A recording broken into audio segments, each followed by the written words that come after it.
Aujourd'hui je suis ravie de vous présenter un nouveau tag dont le sujet principal est mon sujet favori, enfin sont mes sujets favoris puisqu'il s'agit de mes enfants et le tag s'intitule Mes enfants et moi. Donc il y a plusieurs petites questions soulevées auxquelles je vais répondre. Et j'espère qu'à travers ce tag, vous découvrirez un peu plus de la personnalité de chacun de mes trois loulous. Et donc, ils ne sont pas là aujourd'hui et c'est d'autant plus facile pour moi de vous parler d'eux. Mais je pense que, voilà, s'ils étaient là, ils vous confirmeraient certaines choses, certaines petites anecdotes. Donc voilà, j'espère que vous apprécierez la vidéo. N'hésitez pas à laisser un petit pouce bleu si ça vous a plu, si ça vous a plu. La première question est combien j'ai d'enfants. Donc j'ai 3 enfants, dont un qui est actuellement en cours de fabrication. Alors le premier enfant c'est Alexandre, il va avoir 17 ans donc au mois de mars, le 15 mars, donc c'est-à-dire incessamment sous peu. Le deuxième c'est Gabriel qui a eu 14 ans le 18 février dernier.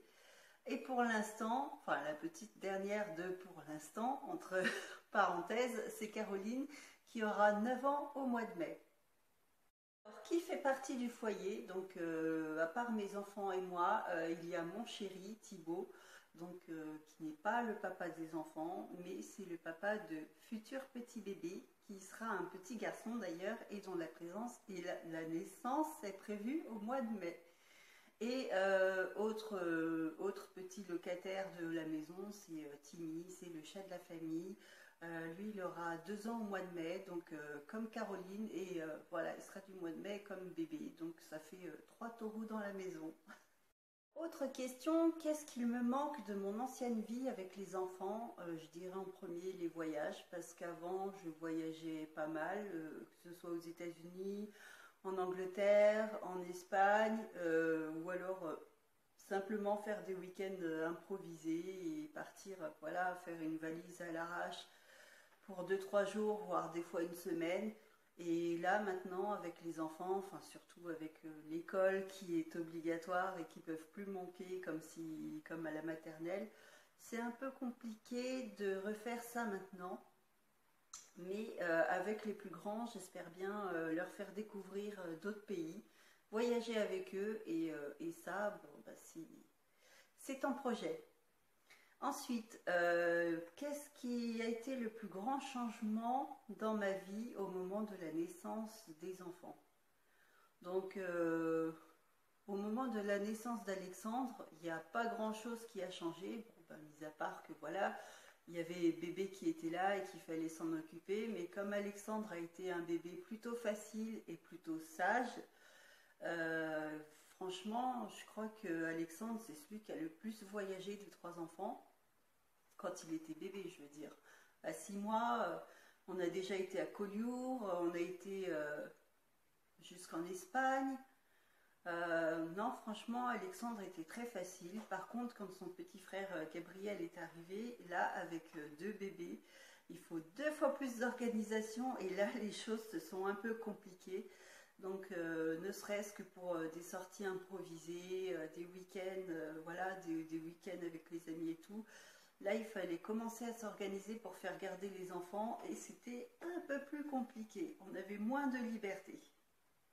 Mes rituels avec les enfants. Mes rituels avec les enfants, en fait, ben, c'est principalement les repas, les petits déjeuners, les repas. Donc on les fait le plus possible ensemble. Donc en général, quand on se lève le matin, on attend que tout le monde soit levé pour prendre le petit déjeuner.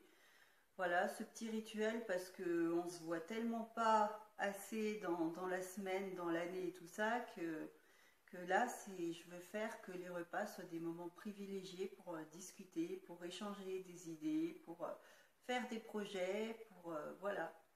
Et c'est très important pour moi et j'espère que c'est aussi important pour eux. En tout cas, c'est donc les repas, les petits déjeuners, aussi les sorties en famille, c'est des moments privilégiés pour moi et en aucun cas je n'aimerais faire l'impasse là-dessus. Quel animal la parentalité fait ressortir en moi? Alors déjà, je dirais que je suis maman ours, donc côté protecteur et câline avec mes enfants. Donc ne pas faire de câlin à mes enfants, c'est juste mission impossible. Donc voilà, je suis très câline avec mes enfants. Par contre, si on touche à un de leurs cheveux, là je me transforme en maman tigresse ou en maman lionne. Donc c'est pas question qu'on se foute de la gueule de mes enfants, c'est pas question qu'on les touche et voilà. Donc quand il s'agit de les défendre, que ce soit face à un de leurs camarades ou face à un adulte, j'hésite pas à foncer dans le tas. Donc bien évidemment, avant de mettre mon enfant dans l'embarras, parce que voilà, je sais que ça peut être gênant des fois que j'intervienne, donc je dialogue avec mon enfant et s'il faut intervenir, je n'hésite pas à intervenir.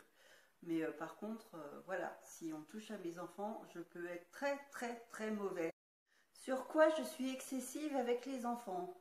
Alors, avec ma petite dernière, c'est facile. Je suis peut-être excessive en bisous, mais j'aime tellement lui faire des bisous. Et voilà, j'en profite. J'étais pareil avec les deux aînés.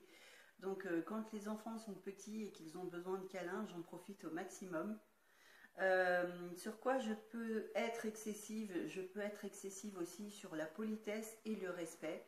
Je n'aime pas quand les enfants manquent de politesse, donc me manquent de politesse ou manquent de politesse à quelqu'un d'autre. Et quand ils me manquent de respect ou quand ils manquent de respect à quelqu'un d'autre, ça non plus, je ne supporte pas. Tout comme je ne supporte pas qu'on leur manque de respect ou qu'on leur manque de politesse. Je suis aussi excessive là-dessus dans le fait qu'il faut se respecter. Il faut respecter les autres, mais il faut se respecter soi aussi, c'est-à-dire il faut respecter son corps, il faut respecter ses affaires. Parce que se respecter soi, c'est déjà avoir une bonne image de soi, c'est aussi donner une bonne image de soi aux autres. Et si toi tu te respectes pas, bah, comment tu peux faire pour que les autres te respectent? Si toi-même à la base tu te respectes pas, je vois pas pourquoi les autres te respecteraient. Voilà, c'est le principal message que je veux passer aux enfants. Si je devais choisir 5 adjectifs pour définir mes enfants, alors Alexandre, je dirais qu'il est rêveur, renfermé, timide, comment dire, créatif et ma foi inventif. Enfin, je ne sais pas si ça rejoint un créatif ou inventif, mais voilà, c'est voilà, tout dans l'imagination. Et de Gabriel, je dirais qu'il est casse-cou, il est taquin, euh, il est serviable, il est protecteur et cinquième, trop marrant. Voilà. Et de Caroline, bah, je dirais qu'elle est mignonne, qu'elle est câline, qu'elle est gentille, qu'elle est sensible le dernier, qu'elle est travailleuse. Sur quel trait physique ou de caractère les enfants me ressemblent? Alors Alexandre, je trouve qu'il me ressemble un peu, mais il ressemble aussi beaucoup à son papa. Il est timide comme moi, il est dans sa bulle comme moi bah, quand j'avais son âge. De Gabriel, je dirais qu'il est protecteur comme moi.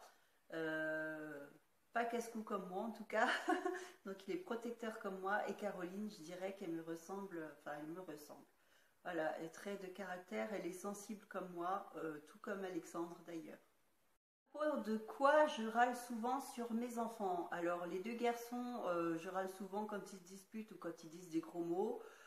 Pour Alexandre, bah, je râle au niveau de l'hygiène. Pour Gabriel, je râle au niveau des devoirs. Et pour Caroline, je râle des fois quand elle est tête en l'air ou maladroite. Ensuite, quelle est la plus grosse bêtise de chacun?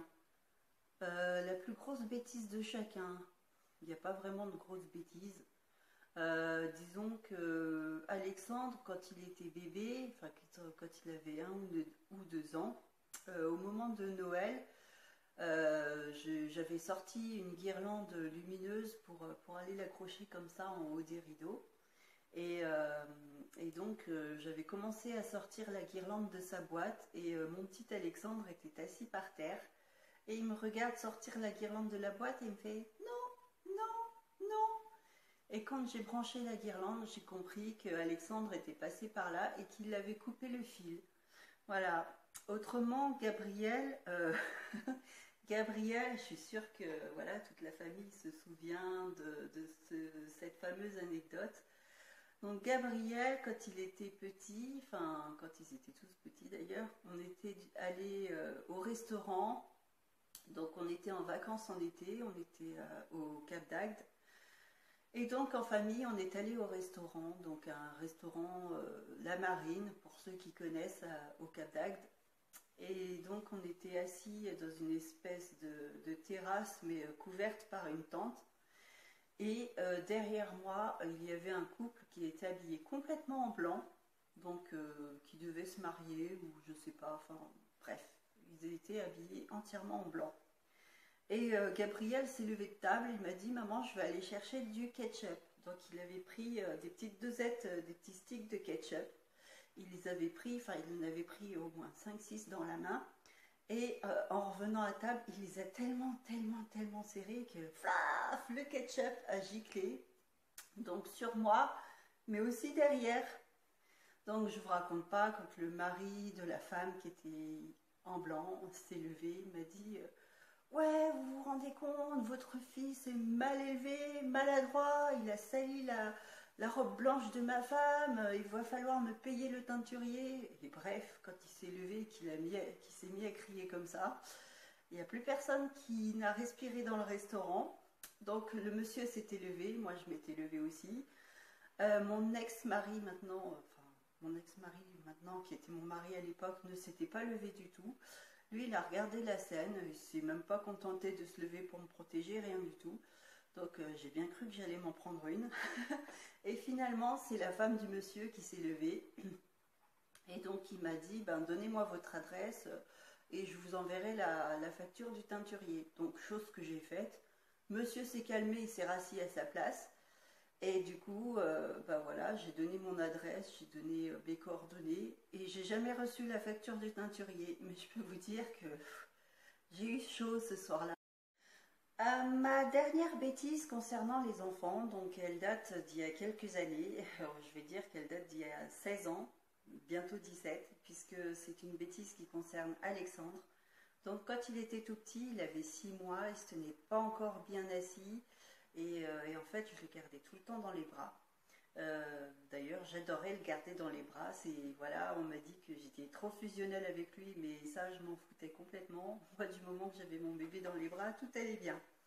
Et donc, un soir, j'étais en train de préparer des petites coquillettes, donc des pâtes que j'avais fait bouillir dans une casserole d'eau. Et à l'époque, on habitait notre premier appartement et on avait une cuisine qui était vraiment exiguë. Donc, c'est-à-dire, elle était vraiment, c'était une sorte de couloir. Et donc, au moment où j'ai voulu vérifier la cuisson des pâtes, donc j'avais mon bébé dans les bras. Donc, je suis rentrée dans la cuisine, j'ai vérifié la cuisson des pâtes. Et quand je me suis retournée, donc Alexandre était vraiment tout près de la gazinière. Et lui, par contre, quand il a vu les pâtes tourner, voilà, dans de l'eau bouillante, ça l'a intrigué et tout. Il a voulu voir la chose de plus près. Donc, il a attrapé la casserole. Et la casserole était tellement lourde pour ses petites mains que, plaf, il l'a agrippée. Et comme c'était trop lourd, il l'a lâché sur ma jambe. Donc, du coup, je me suis retrouvée avec de l'eau bouillante sur toute la jambe droite et la cuisse principalement. Donc, j'étais brûlée au 2e degré.